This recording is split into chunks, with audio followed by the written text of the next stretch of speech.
Transversal. So a transversal is a line that intersects two other lines. So if we were to say this was line A, this was X and Y, right? A intersects X and Y, which are the two other lines. So given that these lines are parallel, we can now talk about different angle relationships that are resulted because the lines are parallel. So in this video and in this unit, we're going to talk about transversals when the lines that intersect are parallel. So vertical angles, well, what are vertical angles? Well, we've gone over this, so they're just angles that are opposite from each other, right? So A and D would be considered, right, also vertical. And E and H would be considered vertical, or we can say B and C, or F and G. Those are all pairs that are equal to each other, right? Like B is equal to C, or F is equal to G. So let's go ahead and write that out.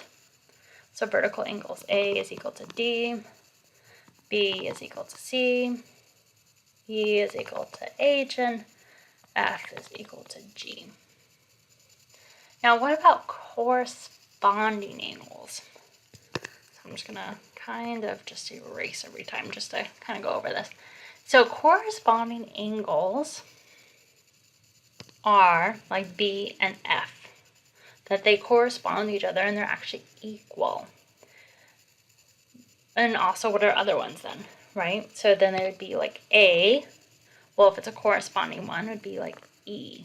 These are equal angles. And we'll go over into examples to kind of like really see this, right? But then D and H would be considered corresponding, and C and G. So let's go ahead and write that out. So B and F, A and E, C and G, and D and H.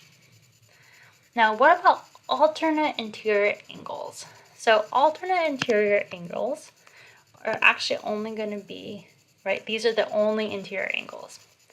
So the ones that are going to be equal is since, right, A is equal to E and A is equal to D, then D and E are equal.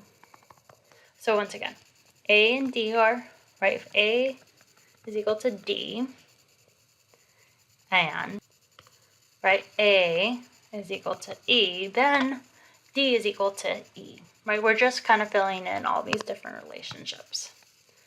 Now, these are only for alternate interior angles. So what about the other angles? Well, C and F would be equal to each other. So C is equal to F. So let's go ahead and erase this. Now let's talk about alternate exterior angles.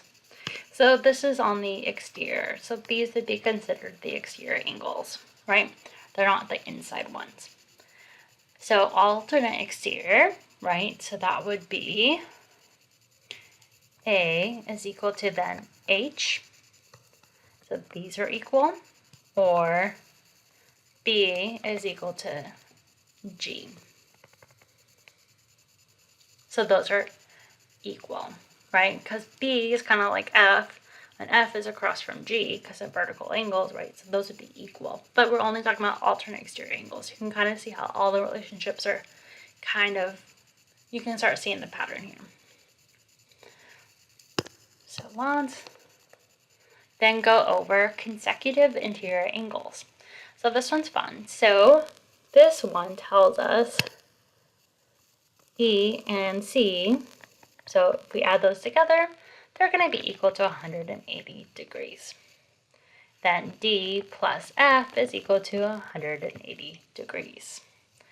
Now, why do we know this, right? Well, if A, right, is like E, and AC is equal to 180 degrees, so then therefore C plus E is equal to 180 degrees.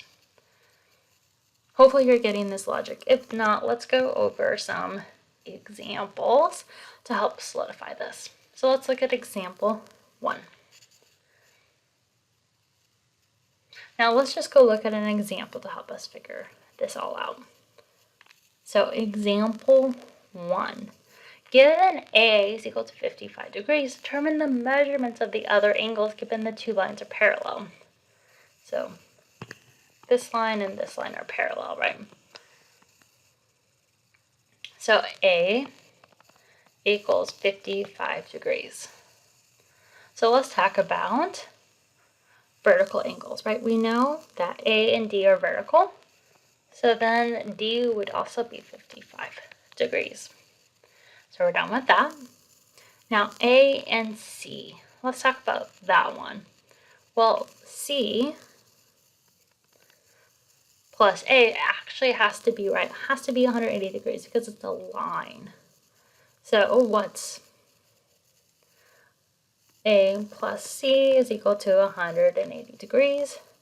If A is 55, so we're left with just the unknown of C, all we have to do is subtract 55 on both sides.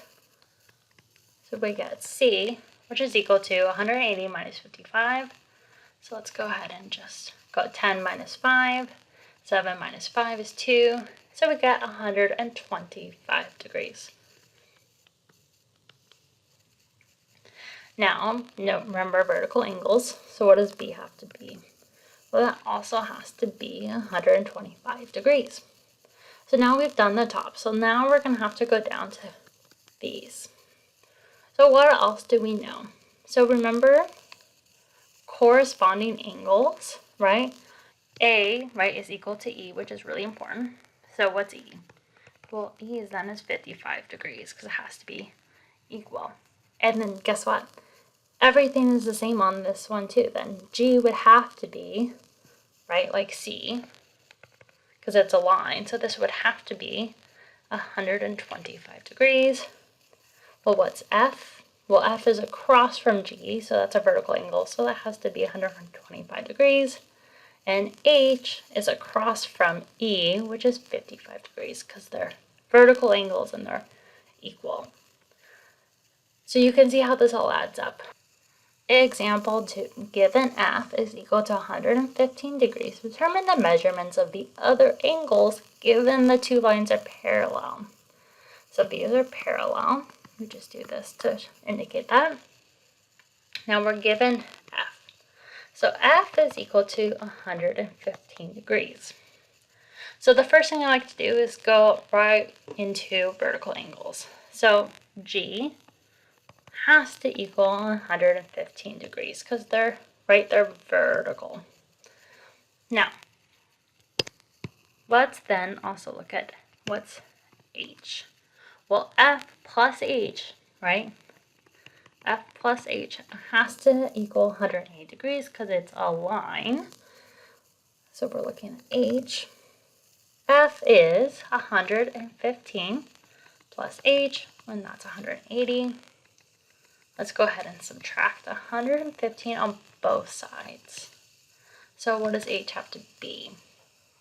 Well, right, we carry the 1 over from the 8 because we made it a 7. So 10 minus 5 is 5. 7 minus 1 is 6. 1 minus 1 is 0. So 65.